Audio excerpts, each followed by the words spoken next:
what was your first reaction when you saw this news? I mean, these arrests were apparently made back in March.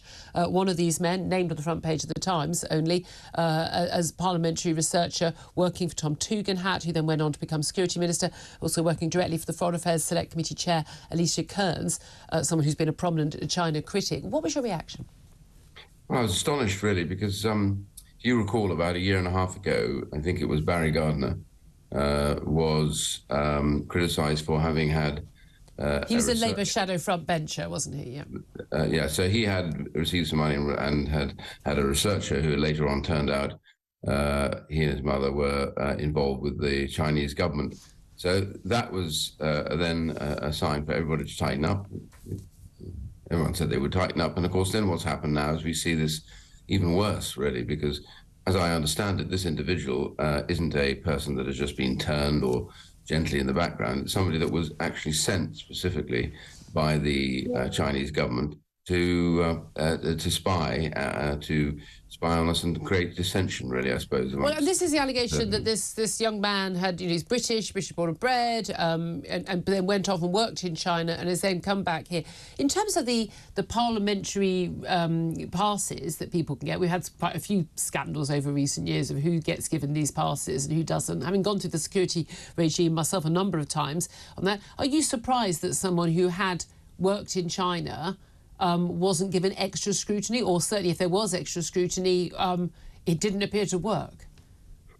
Yes, I mean, the scrutiny takes forever to get anybody through, but if at the end of it you end up with somebody who becomes a threat, you have to question the process, what's going on. I hope there's going to be an overhaul of that right now, because, organisations like mine deal with a lot of people, dissidents who have left, who have fled Hong Kong particularly, but other parts of China, Uyghurs, etc. And the last thing we want is somebody in the building being able to get access somehow to documents and to profiles of people, which, of course, this individual would have been able to do. And that's what really concerns me.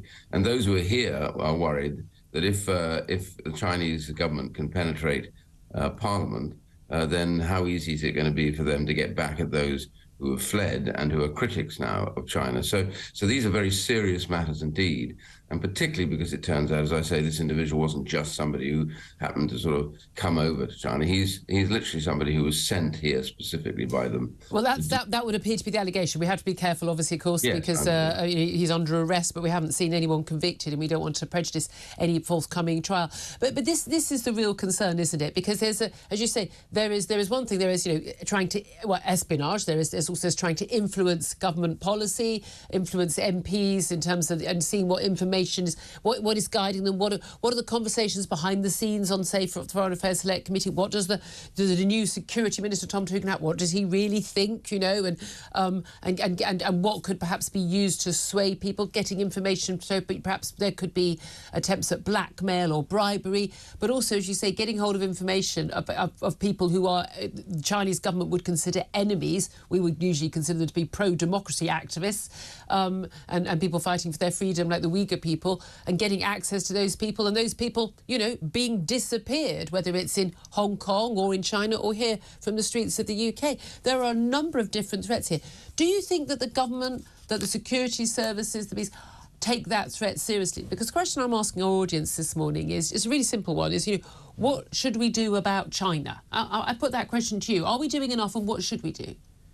Well, I think the most important thing is that this event, this issue, would have been a problem had nothing else happened. But the trouble is, right now, it's quite clear that the government policy, I think, has weakened since the Prime Minister came in the sense that he's decided that he wants to have a closer relationship with China, having said previously that they were a systemic threat. So we now have a process which makes it rather weak. The second thing is really important about this, however, throughout all of that, China has penetrated our universities.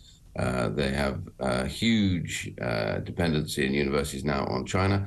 They've been setting up these illegal police stations. We had that issue with the Chinese consulate and the beating up of that protester by the Chinese consulate general. All of that, nothing happened from the British government side except he partly was taken away. So the concern I've got is that all of this desperation, as we keep being told, to be in dialogue. Well, there's two different types of dialogue. There's dialogue like the Americans have, which is to say to China that they are a threat, to withdraw all sorts of critical areas of their technology, such as microprocessors, etc.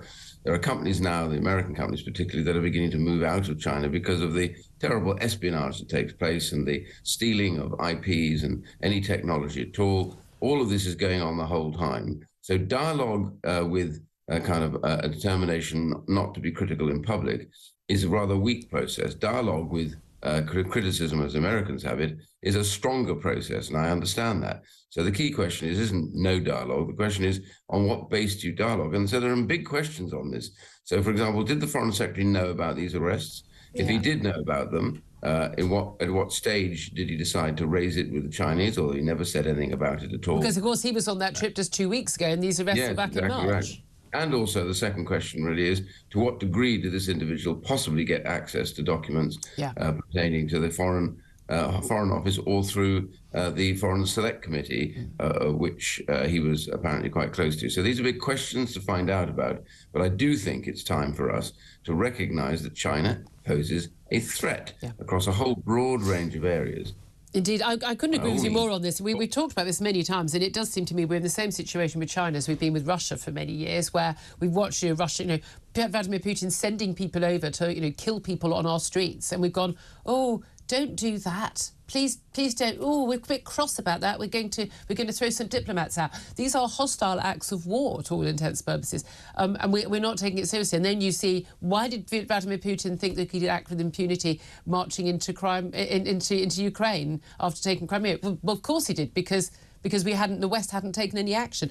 Do you think that there has, though, in the last couple of years maybe, been a wake-up call to Western countries, particularly US and Britain, about the threat posed by China, and that there is now going to be some action? Rishi Sunak at the G20 in India said that this was interfering in British parliamentary democracy. It was a serious breach of security. But in terms of action, we haven't seen anything as yet, nothing announced as yet. But do you think there has been that wake-up call? I hope so, but I can't say for certain. I mean, the reality is that right now, China does pose a significant threat. This is not the first time, as I said earlier on. This has been going on for a long time in all sorts of areas. What's interesting about this is that the security services have been pretty open about warning the government that we need to do more about China and the threat that China poses to us. And that message seems to have been ignored for a little while. I tell you, I believe that the British public are well ahead here of politicians, because they recognise the real threat. When I talk to people, I understand that. For example, when COVID broke out and the appalling behaviour of China during the course of that, when they wouldn't say anything about it, they denied it, it spread across China, they were still denying it, when finally it had spread to the whole of the West and the rest of the world, and the result of that was catastrophic, economically and in human lives terms. I think the public get that there's a problem when you have a nation like that in a position that they are in, where they simply don't play by the rules. And those rules aren't just about this spying bit or about threats to Taiwan, which are appalling, or the genocide of the Uyghur, or the cracking down on democracy campaigners in Hong Kong. They're also on the basis that this is an organization, a country that can't be relied upon to do the right thing at the right moment in regard to its relationships. And so I think there is a real point that we have to call a spade a spade. They are a threat to us, not alone to us, but to every single democratic country in the world, and they are intent on extending their power and their influence. Yes, I am still astounded by how many people don't get this, and that we are in an existential battle with this country, and we're not going to win them over with trade.